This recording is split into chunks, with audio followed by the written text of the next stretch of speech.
Hey everybody, welcome to the Tesla Life, episode 64 for September 12th, 2018. My name is Russell Frost, and I have the very good fortune to be your host for this evening's journey through the Tesla Life. With me, as always, my wingman on this show, a proud Model 3 owner, Mr. Mark Coughlin. Hello, everybody, and welcome back to our channel. Oh, that's right! We made it! Yeah. We made it! Back on the Tesla Life. 3 weeks of exile, and if you have found us, congratulations again. We are back. Mm-hmm. I hope nobody is like, they got the thing from the Tesla Life. They went, that doesn't, what? Huh? Where are they? They were supposed to be here, but it's a trick. It's a trap. It's a trap. Welcome back to your favorite chat room. Thank you, and welcome back. Yeah, I can see the chat room's already back because it's loading up. So that's good. That's good. Thank you so much you know what? I need to thank you so much for your patience. While I was out of town, I had not adequately prepared. I thought I had, but I had not adequately prepared, and I couldn't log back into the channel remotely. And now I've fixed that. That will never be a problem again. But my apologies to all of you out there. Thank you for watching us on the What Drives Us page, and welcome back to the Tesla Life page, the page where we belong. Yeah. Let me introduce the third leg of this tripod. I kind of like that, actually. Yeah, that's not bad. Tony's the third leg of my tripod. Yeah, sure. As a photographer, Mr. Tony Schaefer. Hey, so having never left, we're back. That's you know, we didn't miss a show. Yeah, right. We just kept going elsewhere. That's all. Right. Yeah, we just kept going elsewhere, and thanks to Russell's ingenuity, we were able to continue along. It was great. It happened in that way. At least we had a backup plan. Yeah, sort of, right? We didn't really have a backup plan. It happened, man. It happened. You got to take credit for that, at least. There we go. It happened. We fixed. We did shows. You guys were there. Thank you so much for all of you. And before we get started, Lee Moon makes a really good point in the chat. A shout out to all of our East Coast U.S. friends and listeners. Stay safe. Get the hell out. Yeah, they shouldn't be listening. They should be driving. Right. And specifically, he knows that Danny Cooper is in the area. So any Prius owners or Prius chat lurkers, if Prius chat goes down, you probably know why. Yeah. Danny's servers don't have snorkels. Yeah. I did exchange a text with Danny. He said they're expecting 15 to 24 inches of rain. Wow. Yeah, that couldn't be a problem. Yeah. And for those of you in Canada, that's 15 to 24 inches. Thanks for that conversion, Tony. I think that's like 700 or 800 centimeters, isn't it? Yeah. I feel sure. It's 300 centimeters per foot. Per foot. Sure. Right. I'll do that in my head. I got that. Let's talk about some real facts rather than fake news, because we're not about fake news here at Tesla Life. We are about real news. Mark has some Twitter scoops. You follow us on Twitter? If you did, you would have seen this already. Exactly. As we were talking last week about the Tesla Semi, it turns out that Walmart Canada has ordered another 30 of them. And what's kind of cool is in my backyard here, Mississauga, Ontario, which is not far from me, they have indicated that they're going to be running 20 of the semis out of their Mississauga, distribution center, and they will be filling the Walmarts in Southern Ontario. So if they start to roll out in 2020, as mentioned earlier by Tesla, we should start seeing these things on Southern Ontario roads real soon. So interesting that there's Walmarts everywhere here in Ontario, so they should be traveling up and down the 400 series highways all over the place. So we will be keeping our eyes peeled as these trucks start to roll out. Yay! Right. Yeah, Tesla semis in Canada. Exactly. Now they haven't done a walkthrough like they have in the States, where they've gone and visited, Anheuser-Busch and UPS and JB Hunt. None of them have crossed the border at this point, but hopefully they will be doing that soon. Wow. Well, And then we'll see how well selling. And speaking of how well selling, and boy, that was the worst segue I've ever done in any show. My apologies, kids. Just getting my California legs back underneath me. There we go. Because it's shaky in California, isn't it? It is. It is like earthquakes all the time. Yes, 7 on the Richter scale all day long in my world right now. Our friends at Teslarati reported this week that the Model 3 becomes August's 5th best-selling passenger car, 15th in the U.S. overall sales. Wow. Yeah. The Toyota Camry leading the way with 30,000 and some change. The Honda Civic right behind it at 27,000. The Honda Accord right behind the Civic with 26,000. The Toyota Corolla family. Apparently it's a family, sort of like a crime organization. I don't know. 26,000. And then in fifth place, the Tesla Model 3 at 20,450. Wow. And what's kind of interesting is that the price points of the one above it are nowhere near the price of the Model 3. So these are cars that are more of a, would you say, a less than a median price? Like this is probably. Well, I mean, Camry. What would you say that be? It's not scraping the bottom of the barrel. There's no doubt of that. But is it a median price? Would you describe it as that? Well, I mean, Camry's definitely high medium. Accord's definitely high medium, but Civic and Corolla run the gamut. The other thing I was going to mention is in sixth place is the Hyundai Elantra, way behind the Tesla with 15,000, almost 5,000 cars behind, and that's a very inexpensive vehicle. Yeah. At its base model. So, I mean, the amazing thing, aside from the fact that it's an EV, yay, on National Drive Electric Week, is that that it's a car that costs really almost twice as much in some cases, and definitely twice as much in other cases as these other vehicles that are not very far ahead. Yeah. Yeah.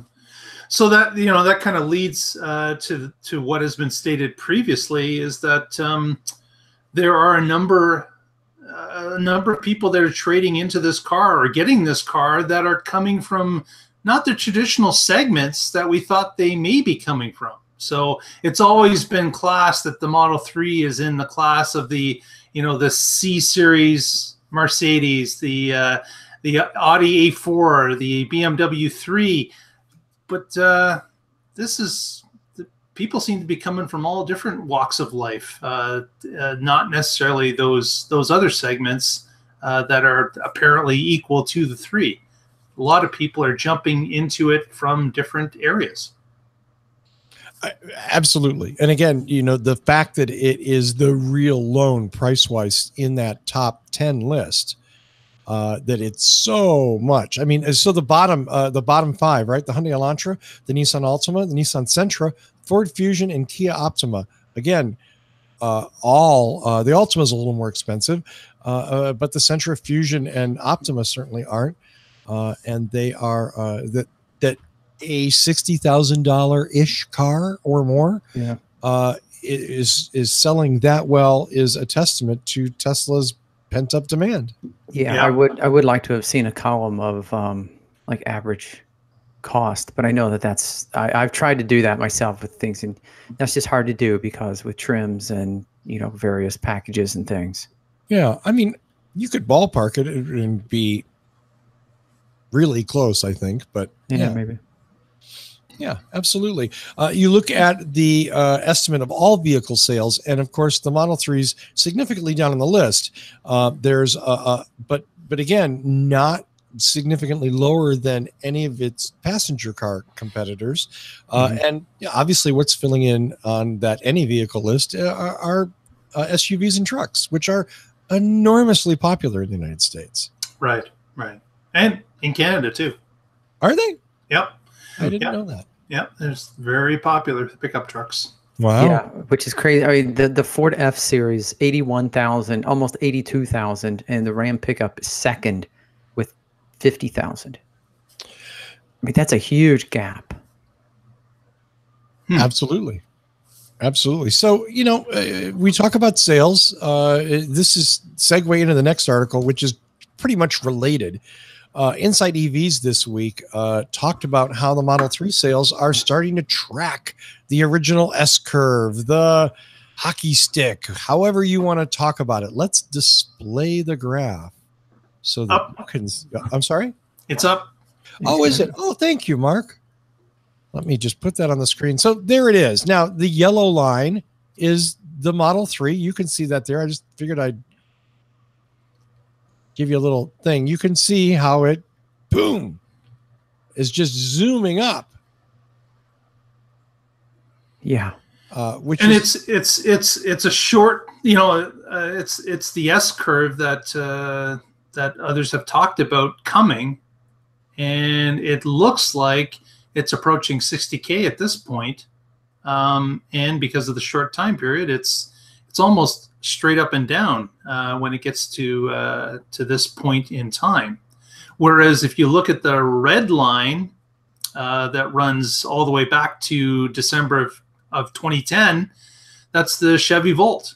That is now at about 150,000 units. And but of course, over a much longer time period. Right. I mean, look at the Model S production, the black line. Just a slow, and I don't want to say slow, but steady growth. Very steady. Through. That's actually a pretty aggressive curve. Yeah. And here, if you want to, over here, I guess this is more like a zoomed in, if you want to say. Go over to Tony, who's got another graph. Yeah. So look at that. Yeah, the number of units going 14 months back, and coming up into August. And yeah, the gray is the exponential curve. But if they are able to follow this, then we're looking at a bunch of cars. Well, it's like we said from the last segment or the last news story. This is a ramp up that's going on. That there's pent up demand, and they're flying out. I was fortunate enough to be able to drop a friend off at the Tesla Toronto Center this weekend, and he was purchasing a Model 3. And again, Ontario got another shipment of cars, and they were just blowing them out. Like when we were there was a couple of truckloads arrived, and there were just people after people lined up with different sales advisors, and they were just pushing the cars out like two at a time.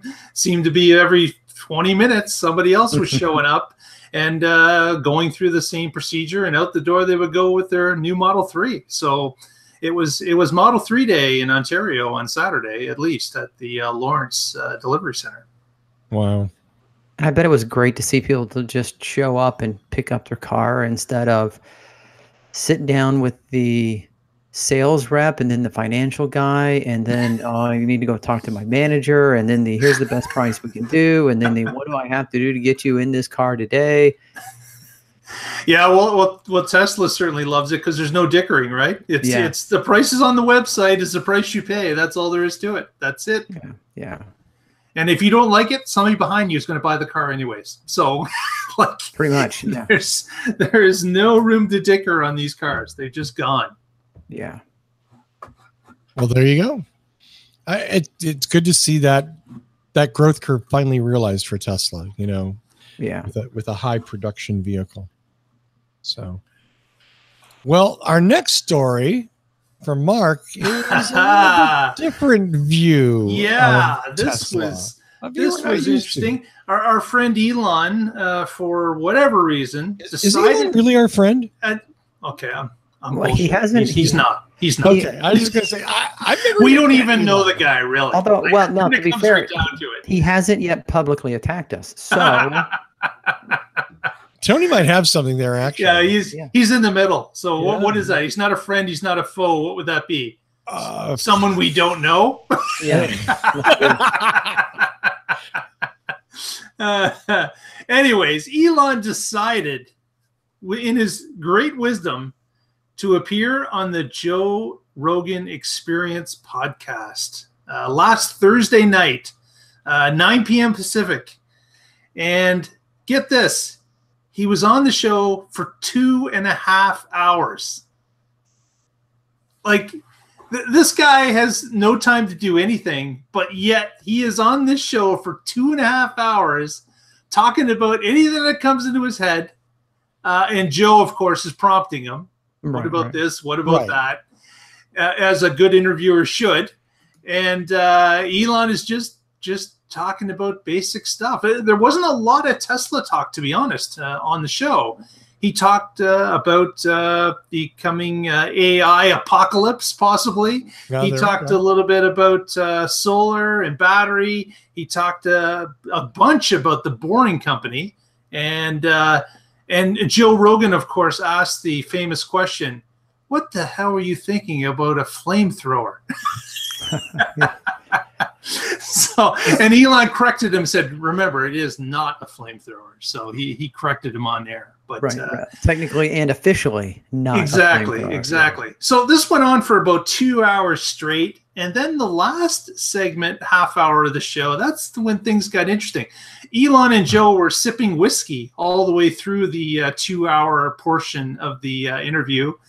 And then Joe broke out some marijuana and mixed tobacco and asked Elon if he wanted to have a toke.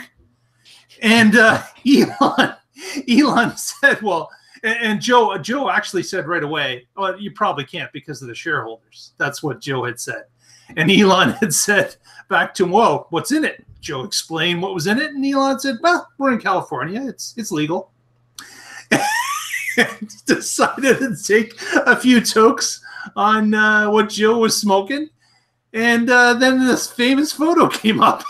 You have to hear that, of course, every media outlet grabbed and showed several times. It sort of gives interesting context to the Occupy Mars t-shirt. Yeah, right. Yeah. And of course, this became a meme quickly, and his face was posted in many different things.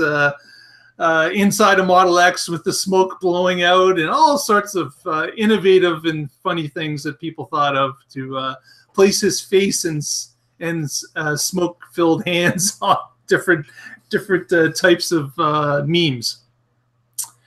But and then, not surprisingly, the next morning the stock fell off a cliff.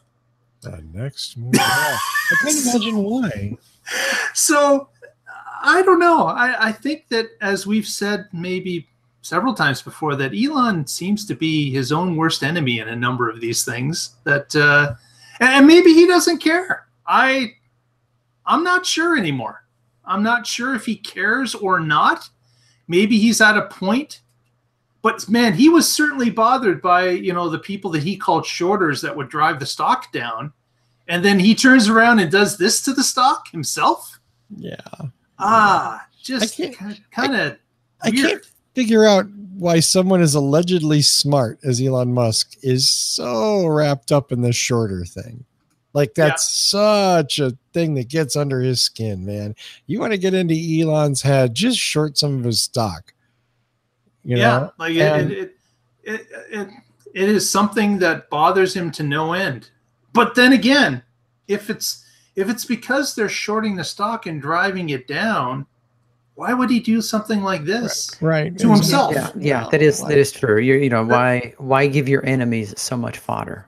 Well, why help? Elon's been all about like the big short bust and how he's going to hurt all the shorters, and then he hands them a big gift. Yeah, a silver platter wrapped in pretty paper.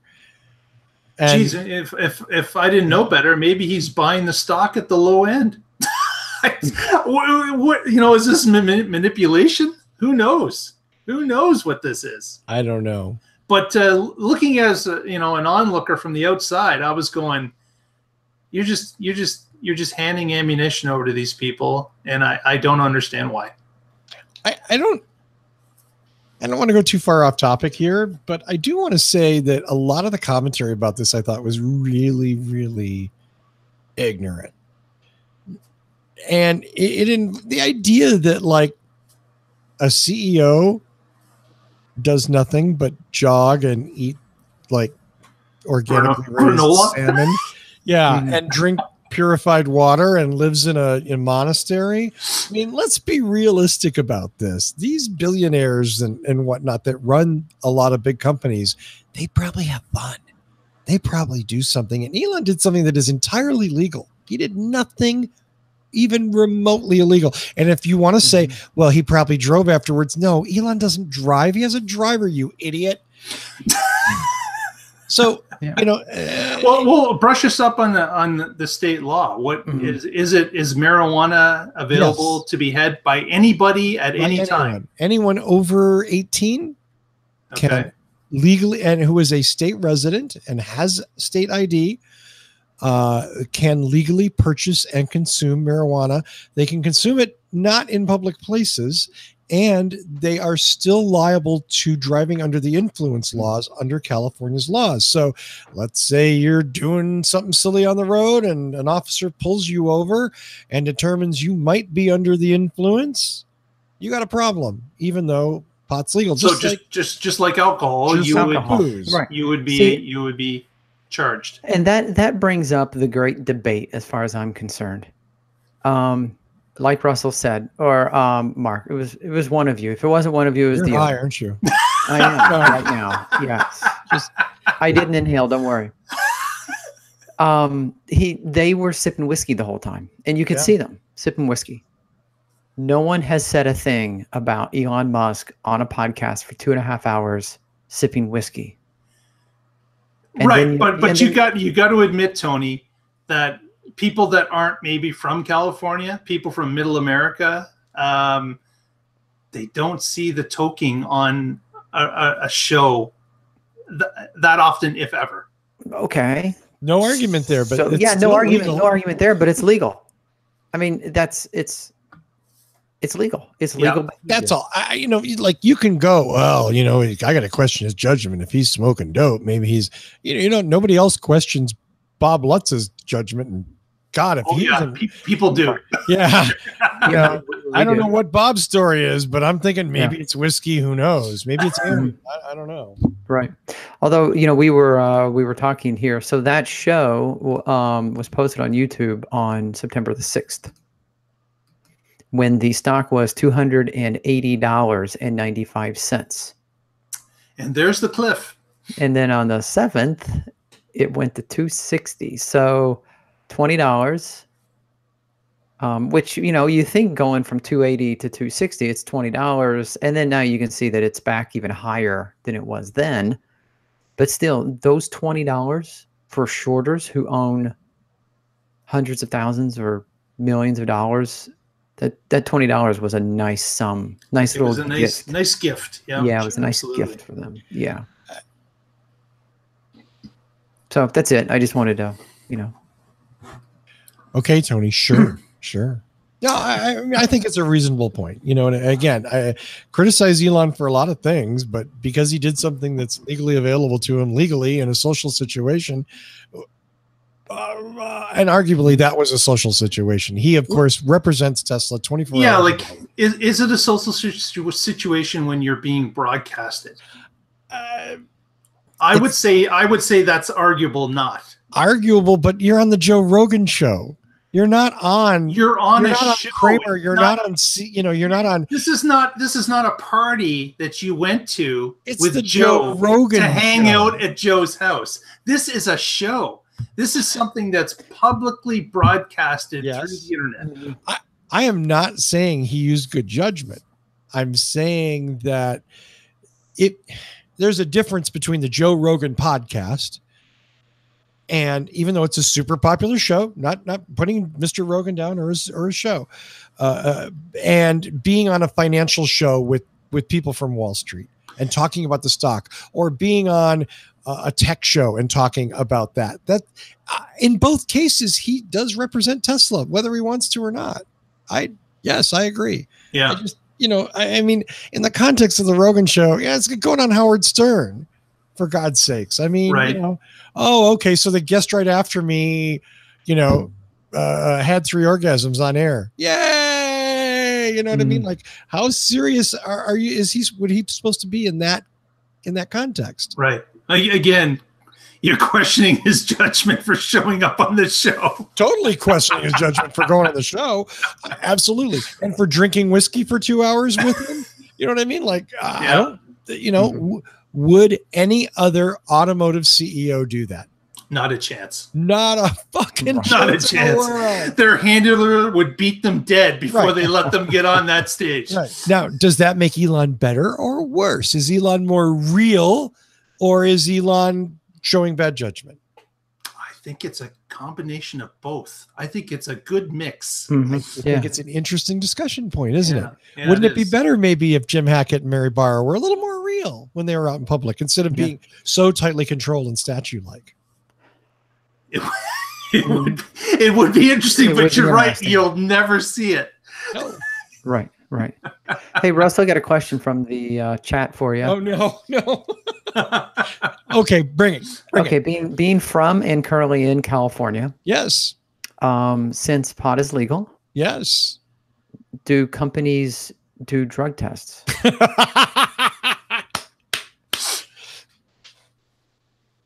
Uh-oh. He's pulling out a kit right now. I think he's pulling out a joint. He's going to toke on the show right here. No, he's not. This is the point. He hasn't got Elon judgment, does he? So let's talk about that for a second. If you had one of these. Yeah. Yes. Now, this is no longer valid. I'm no longer an employee. I was part of the 9% in June. I took a drug test. I'm here to tell you that there's no way under one of those columns, if they tested for it, that it would have said 0. And that's part of the reason why I respect Tesla. Why I was interested in working for them and in researching them beforehand. It was my understanding that employees who don't work on the line aren't tested for marijuana in California because it's legal. So is that way at every company? I don't know. I know one company, well, who's at least former policy. Now I understand there's been some controversy kind of swirling around about this. Employees that said they were let go because they tested positive. I promise you I tested positive.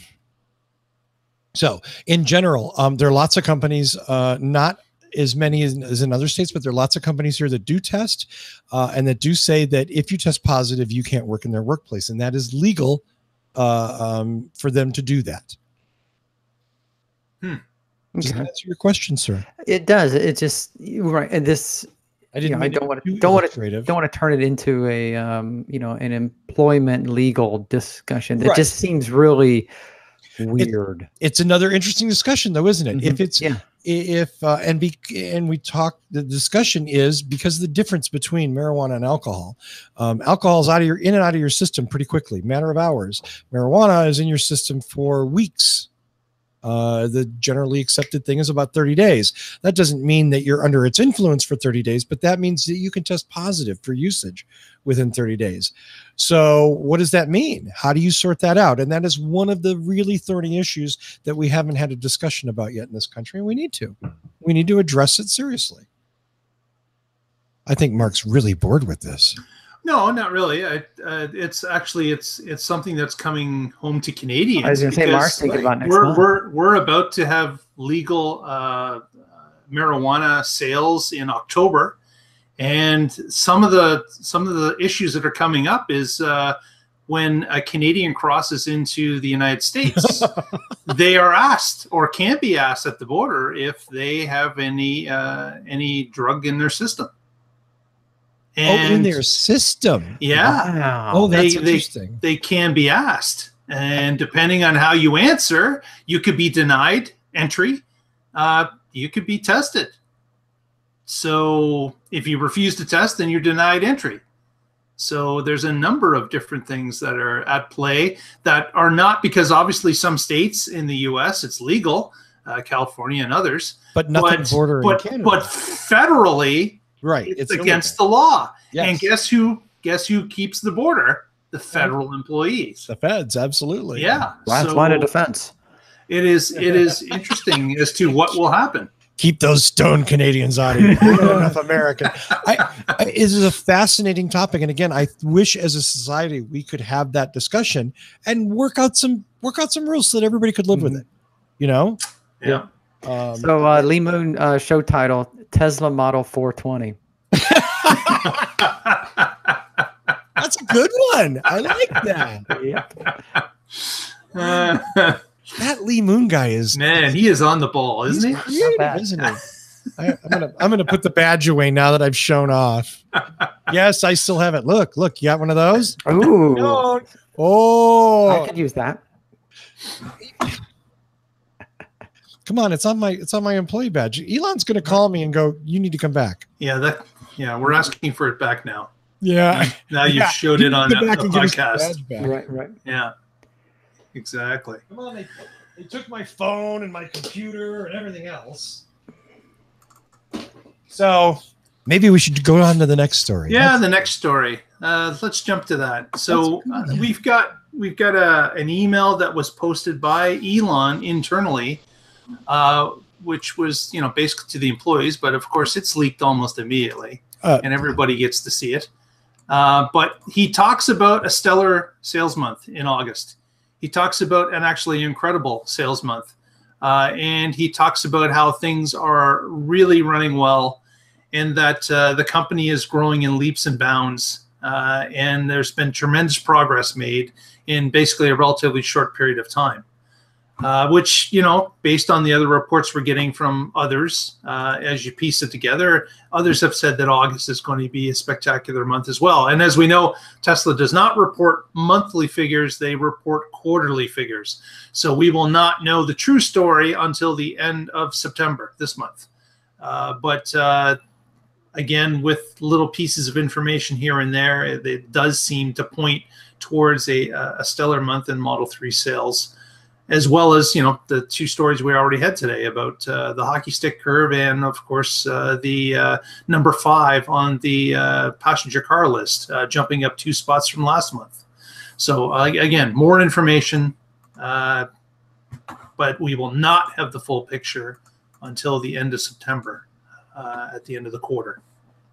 But things are looking good so far from the pieces that we have. Yeah. I'm sorry. I was in the chat room. I was expecting the letter from Elon, to be, to everyone, to all Tesla employees. How come they call them fingers, but they can't fing? Why do we have fingertips, but not toe tips? But I can tiptoe, but not. Are you reading? Tony, are you having a moment? Are you on a different show? No, this is it's an Elon stoned email. Oh, okay. It's an Elon Stone letter. Okay. Oh, all right. Yeah, I didn't pick up on that at all. Okay, it was a bit of a breach. Anywho, so next story talks about if it's from Car and Driver, let's just call it like it is. And Car and Driver seem to be very happy with the Tesla Model 3 performance. And this is one of the track models, correct? Yes. One of the track models, and they are driving it around the track and they were burning up rubber and drifting around, and they seem to be very happy with their $70,000 Model 3. Absolutely. Performance with track mode. And we're extremely happy with the handling. I think the article title said leaves ludicrous behind, but ridiculous in handling. So yeah. they were enamored with how they could maneuver around the track, and how the car with track mode allowed them to, I guess, get into those type of power skids that we're showing on the screen right now. I don't think I would ever try that with my $70,000 car. No, but if you give me the keys, I will. Yeah, exactly. Some people have no fear with other people's cars, but I couldn't do that at all. Russell, have you ever had the opportunity to do to do an aggressive skid at a press event? Maybe you're incriminating yourself and you won't comment. Yeah, there are some things that. My attorney says no fucking way am I answering. Right. Yeah. I have some. I have tested the capability of certain vehicles. Yes. Okay. All right. Yes. Now, given the opportunity, I would certainly take someone else's vehicle and push it to somewhat of the limit. But my own, I don't think so. Which sort of describes any media event, right? You're driving someone else's car. Yes. In fact, I was just wondering, Russell, if you were in the car. I think the first time any of us drove a Chevy Volt. I drove it in Raleigh in 2011, but okay. In California. I was thinking about the first generation, oddly enough, the Tesla co-creation, the RAV4 EV. Oh yes. Inside laugh between Russell and me, but yeah, definitely at a car event when they had the first gen Volt, and some of us had never experienced electric acceleration, cornering or anything like that, and even the car handler was hooting and hollering as we were going around the corner. Was scared, is what you're saying. was actually having a blast because no one else was willing to do these things. We were like, woo, turn here. Yeah, that was a lot of fun. That's a beautiful thing. Yeah. I mean, look, that's it's kind of what a test drive should be, right? In a way, you want to feel like if you just drive the car at 5 miles under the speed limit through a residential zone, you don't get any kind of feel for what it does, what it handles. That first time you get on on the acceleration ramp on a freeway, then what happens? You know, that's what most people are robbed of during the sales experience, unfortunately. So now people are lining up at the Tesla dealerships to get into power skid mode. Yeah, I have to admit I haven't done that, and I don't know. Yeah, I would like to actually go to one of the Tesla stores and see what they'll let you do. You're not allowed to video, right? When you're driving, when you're test driving, but they will put you in a P100D. So clearly, they're clearly giving you a loaded gun. Right, exactly. and whether you choose to fire it or not. So everyone's homework assignment in the chat room. Yeah. Report back from jail or wherever you are after the test drive. Let's hope it's not jail. And I mean, I don't know that this review is a surprise, but I do want to just add in the comment that is Car and Driver. Car and Drivers, like most of the big time auto press, they're still very gas oriented. They're still big fans of the Dodge Hemi and all of this other stuff. And that the smell of gas and exhaust is what drives them, unlike us who really love electric cars. So to get a super positive review from Car and Driver, it certainly does make a statement. Yeah, how long have we waited for some of these gas holes to actually take notice of electric drive vehicles? I mean, here in Chicago, when Wayne Mitchell and I were doing the Prius owners group, and then the Chicago Prius group and Chicago hybrid group, and trying to solicit the WGN or any outlet in the Chicagoland area to cover this, and just come out, and no, they wouldn't. And then you would read the Chicago Tribune car reviews, and it was just, look, Ford put more chrome on the front of their F-150s, and look at all the horsepowers in the new Camaro, and it was just blah, blah, blah. Just refused to even acknowledge that batteries existed. Right. Well, I think that is started to shift. That it's now, and it has been for a little while. It's started to shift, and certainly this is another wave that's pushing it forward. Absolutely. Absolutely. And that's good. It's good. They need to open up their mind and go a little bit past the gasoline powered vehicles and look at the genuine advantages of all cars, which are enormous. Absolutely.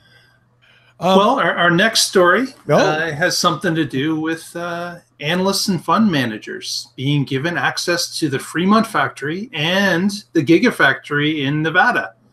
Now, why did this happen all of a sudden? That they were letting analysts in? Could it have been the stock drop off earlier in the week? Could it have been the negative press about Elon? Maybe some of those things fell into this as to why this happened.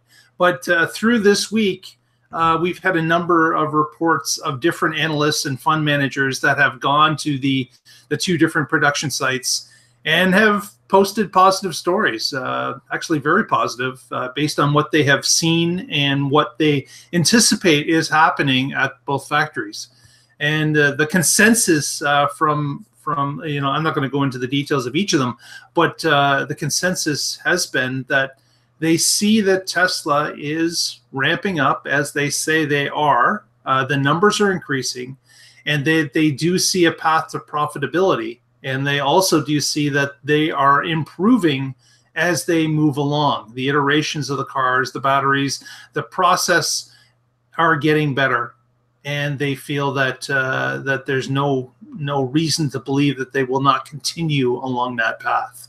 And of course, as these stories are being released through the week, we see these little upticks on the stock that Tony had showed us earlier as it went by the previous mark a week ago. So little ticks upward based on these positive news stories that are being put out by these analysts and fund managers.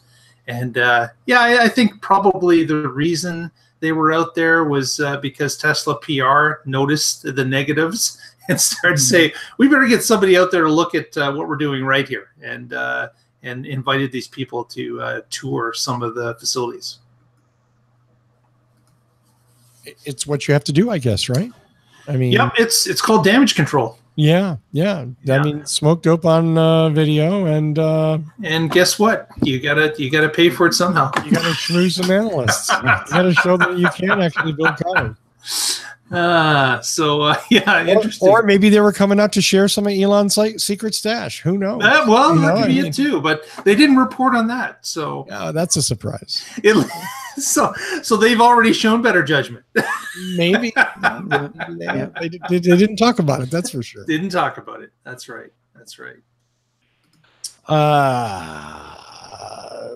I don't know that I have anything else on this. Well, it's just a short little anecdote that tied to the original story that we started at the beginning with. And then I got something that's going to help them along here. No. Yes. So, as we've reported in the past, a lot of Tesla owners have complained about how long it takes to get body work done, to get their Teslas repaired. And Electrek has reported, Fred posted this yesterday, 2 days yesterday, the 11th. Tesla has opened 9 new locations for doing body repairs. And they've also sent out training, and they are adding 300 body shops to its network. So what they did is they moved their training programs online so that more third-party repair shops could participate. So the goal, of course, is to make it easier for Model 3s, and as guys, I had 2 thoughts there. As more Model 3s are hitting the road, they need more repair shops, but this is going to help Teslas in general. So if you're selling the number 5 car in the United States, right now, you're going to need some way to service them. Now, what I did was I looked up, and what they did is they opened one in Villa Park, Illinois, which is a western Chicago suburb, which I thought was pretty interesting because if you look at the city of Chicago proper, and then all of Chicagoland all around, Villa Park is like as dead center as you could possibly put it, which I'm sure there's some strategy in that. You don't want to be, way up in the northern suburbs or way down in the southern suburbs or too close into the city. So I thought that was a pretty good place for them to to put the shop. The other spots you can see here on the screen: Bellevue, Washington; Dallas, Texas; Eatonville, Florida; Houston, Las Vegas; Marietta, Georgia; Owings Mills, Maryland; and Van Nuys, California. And then this guy, a Tesla 3 owner on Reddit, said this guy showed up in the morning with a loaner. He signed a few forms. When the car was at the shop, the guy texted him. He texted to let him know what the problem was. Guy gave him permission to fix it, which they did. They washed and vacuumed it and returned it, and the whole thing was done in under a day. So the ideal scenario. Yeah, that's a very ideal scenario. But you know, how great is that if you don't have to take a day off work? They come pick you up, they work on your car, and then or they come pick up the car, work on it, and bring it back when they're done. Yep, that works out nice. If that's the way it's going to be, that would work out really nice. And in this case, since they brought him a loaner, if it turned out to be a multi-day fix, the guy wasn't on the hook. He could take the loaner home and keep using it as long as they needed. Yeah. So I agree, ideal situation and everything, but man, you could imagine the no haggle pricing, the go online and order, the pick it up, the cheap compared to gas. And then if they do repairs like this with this kind of experience, yeah, they're going to be eating everybody's lunch pretty soon. Is that a good thing to eat somebody else's lunch? I'm just curious. Depends on what it is. Yeah, I kind of like eating my own lunch. As the younger brother, I don't like when other people eat my lunch. That kind of scarred me for life right there. I once again, off topic on that. But my apologies. Next up, and Tony just mentioned this, but Electrek reported yesterday that Tesla has reached a total of 9 billion electric miles on the road. That's obviously covers all Tesla vehicles. That is 9 billion. Billion with a B. B as in Bravo. That's a lot of miles. Yeah. Another thing that they quote here is that in the past 7 days, quote from Electrek, quote, in the past 7 days, Tesla drivers averaged almost 20 million miles per day. Oh, that's a lot. That's an incredible number. Yeah. 20 million a day. I didn't think those cars went that far. Wait, I have to give my best vacuous expression. Yeah. Gosh darn. Yeah, so they were approaching the 10 billion mark. I don't know what happens when you get to 10 billion. They throw a party or what? Like what's in the number? Like 9 billion, 10 billion, what, obviously they're collecting data and information about the cars, and they know exactly how far they've gone and where they're driving. And we hear all this talk about operating in shadow mode, where they're recording situations, and it's helping them improve autopilot and its future updates. So that's a lot to pull from, though. 9 billion miles. Yeah, so I did real quick the circumference of the Earth, 24,901 mile. So yeah, I'm not sure why that 1 mile is very important. And so that means 9 billion is 361,431 trips around the circumference of the Earth. And Hockey Day said the per day thing was to the moon and back each day. At least. Yeah, so at least if they're talking about 20 million miles in a week, that's a lot. And it's ramping up. It just keeps going higher. Well, now wait a minute. Higher. Was there a caveat on this? I don't know. Because does the Spaceman Roadster calculate into this in any way? Yeah, I don't know. That's a good question. It's interesting. The lead that Tesla has on collecting EV data is significant. Certainly Chevy and Nissan also have a lot of good information. I don't know that they collect it as often or obviously not in the same way. Maybe the Chevy does. I don't think the Leaf has a facility to be able to broadcast that back like Tesla does. Mark, you look like you have something to say. I think Nissan has some form of OnStar, but I don't think it's as sophisticated. Yeah. So, again, what that does is help Tesla evaluate what they're doing with real world experience and get the data back instantly from drivers driving their vehicles out in the world. And they can make judgments based on actual information, actual experience, not, a whiteboard thing that says, well, if we do this and this, that should happen. Yeah. Should. Right. Exactly. Yeah, well, and that's, data nowadays, big data is just as important as the mechanics and whatever. And yeah, they're collecting a lot of data. Well, almost finally, because Mark, you never know. I never know. Once again, Fred Lambert at Electrek announced something that Tesla has done before, and cheers to them. They're releasing more battery capacity and giving free supercharging to owners in the path of Hurricane Florence, down in the Carolinas and in the South, which means that you'll be able to unlock a little more range out of your vehicle. And if you don't have free supercharging, you will have, at least for the duration of this emergency. So that's wonderful and good for Tesla for doing that. And on our Twitter feed, if you didn't notice today, we actually got a photograph of a viewer that sent in what the alert looked like on their Tesla screen. Oh. So it indicates that they're temporarily enabling the car to access the additional battery capacity if it has it. And supercharging will be free in preparation for the evacuation of Hurricane Florence. It also indicates that the car will not return to its original state until mid-October. So they're giving you some time with the larger battery if indeed you had a locked battery.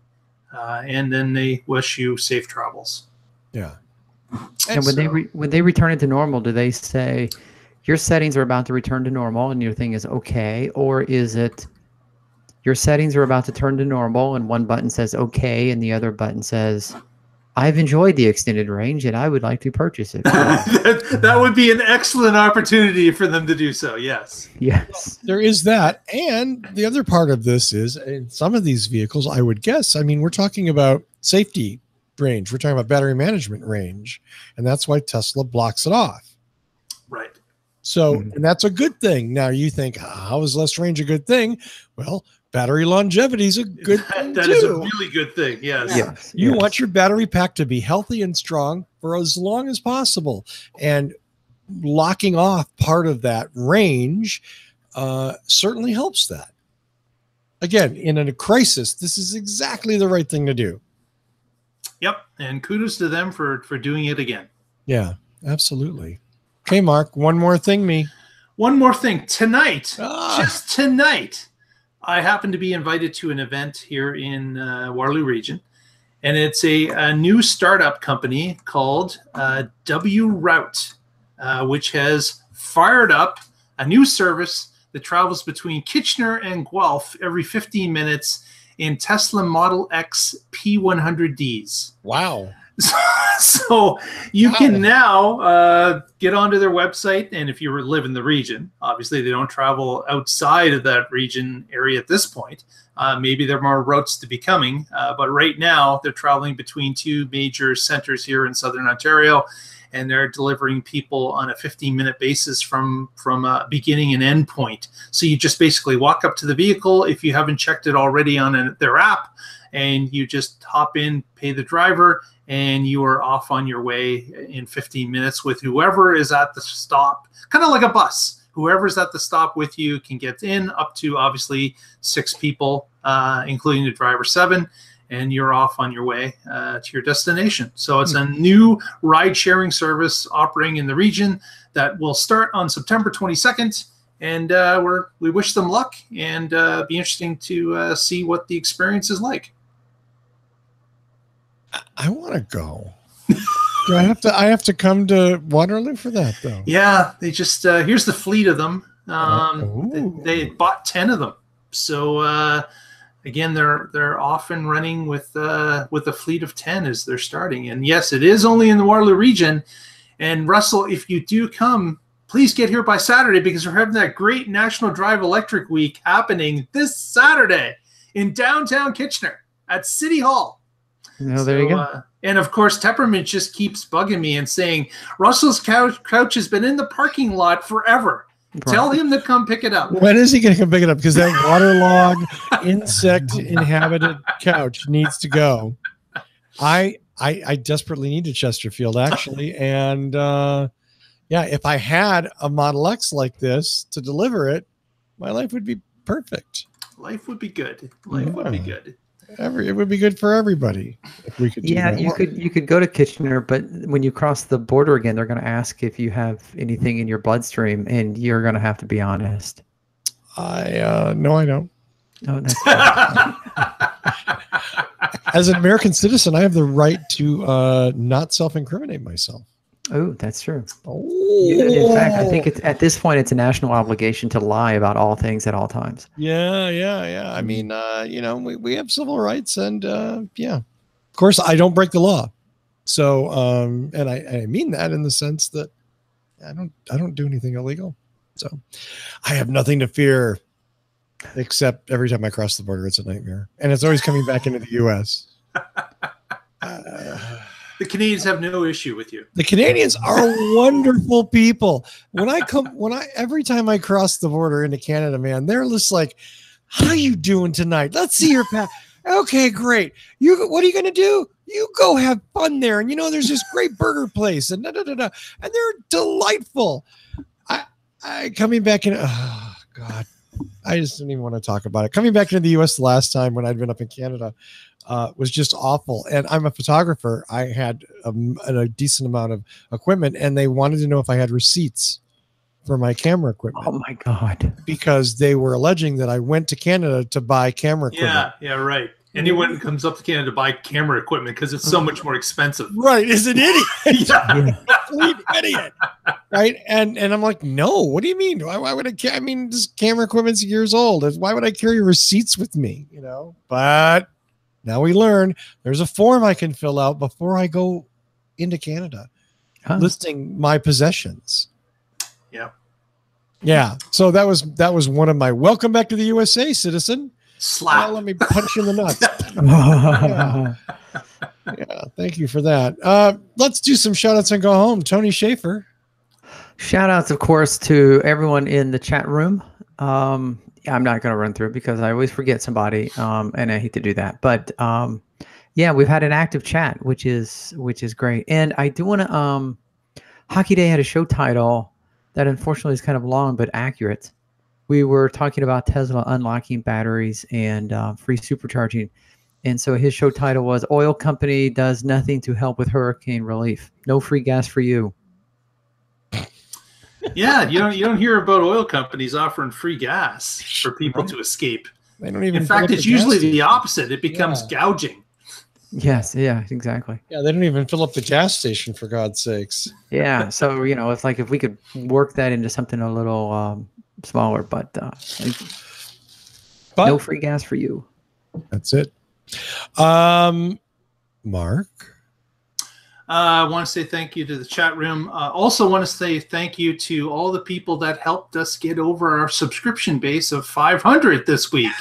Oh, yeah. We were at 505 at show start, and maybe we've even moved from there. No, we're still at 505. Okay. Still at 505. Please don't drop anybody. Yeah. Yes. Stay till the end of the show at least. Yeah. No, but if you happen to be here and you haven't subscribed, please help us out. Press the subscribe button and help us out on our YouTube channel. Also, you can follow us throughout the week on our Twitter at The Tesla Life.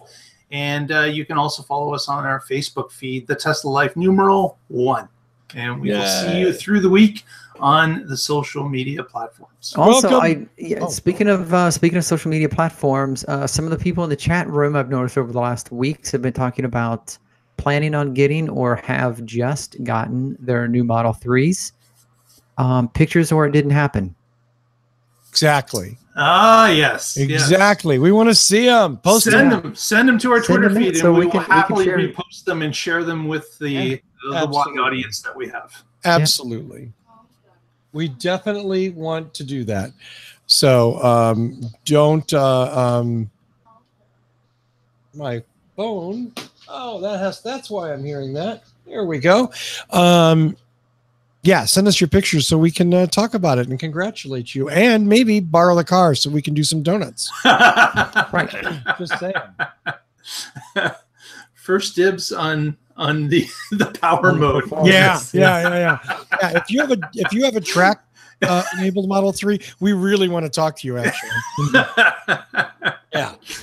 We know several abandoned airstrips, and we would love to meet you there. Yes. I actually have a list of good parking lots, but I'm not sure it's okay. So as always, thanks to Tony and Mark for doing a great show. Thanks to everybody in the chat room. Wow. I mean, huge numbers in there. Thank you, all of you, for being in there. Thank you for being patient the last couple of weeks and putting up with us. We're back home, kids. We're back home, and we're going to stay here. So thanks for all of that. As always, thanks to Lee Moon for our theme music. He wrote it, composed it, performed it, and lets us use it for free, which is our music budget. So thank you, Lee Moon, for that. I think I'm going with Tesla Model 420. That's good. That's pretty good. That's it's that's really short. good. Yeah. Derek, send us those photos. We want to see that. And you know what? If you've had your Tesla for a while, send us photos anyway. We don't care. We want to see it, wave high and all that. Anyway, thanks everybody for watching. Tune in next week and find out what is going on in the Tesla life.